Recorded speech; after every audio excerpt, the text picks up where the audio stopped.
అసలు నిజంగా మన బాడీకి ఏం అవసరమో మీకు తెలుసా? Hello everyone, praise the Lord and welcome back to my channel. It's been so long and I'm very excited to share all my thoughts about nutrition and my faith. So let's discuss అసలు మన బాడీకి ఏం అవసరం, మన బాడీకి కావాల్సిన నీడ్స్ని మనం fulfil చేస్తున్నామా లేదా. నా దగ్గరకు వచ్చే క్లయింట్స్ కూడా వెయిట్ లాస్ అవ్వాలి అంటే అసలు ఏం ఫుడ్ తీసుకోరు, సరిగ్గా మీల్స్ స్కిప్ చేస్తారు, లేదంటే తక్కువ ఫుడ్ తీసుకోవడం అనేది హెల్తీ అనుకుంటుంటారు. But honestly it doesn't work in that way. ఇదంతా చేయడం వల్ల మన బాడీకి ఒక పనిష్మెంటే కానీ నరిష్మెంట్ కాదు. సో లెట్స్ థింక్, మన బాడీకి కావాల్సిన న్యూట్రియంట్స్ అన్నీ ఇస్తున్నామా, లేదంటే పనిష్ చేస్తున్నామా? ఊరికే ఆకలి వేస్తుంది, నేను ఫుడ్ని కంట్రోల్ చేయలేకపోతున్నాను అనేసి అంటూ ఉంటారు. But it can not always be hunger. కొన్నిసార్లు స్ట్రెస్ వల్ల అండ్ డీహైడ్రేషన్ వల్ల కూడా మనకు ఆకలి వేస్తూ ఉంటుంది. చాలామంది ఎంత తింటున్నాం అనే దాని మీద ఫోకస్ చేస్తారు, కానీ ఎలా తింటున్నాం, ఏం తింటున్నాం అనే దాని మీద ఫోకస్ చేయరు.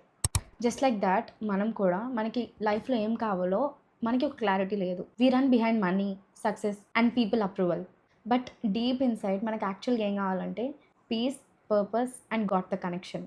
మన బాడీ హెల్తీగా ఉండాలంటే మనకి రైట్ న్యూట్రియంట్స్ ఎంత అవసరమో, మన సోల్ స్ట్రాంగ్గా ఉండాలంటే గాడ్తో connection and god's presence in our life is very important.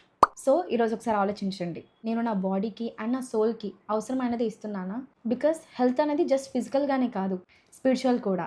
I'm back and ఇక ముందు మనం హెల్త్, న్యూట్రిషన్ అండ్ ఫెయిత్ గురించి కలిసి మాట్లాడుకుందాం. Thank you and praise the lord.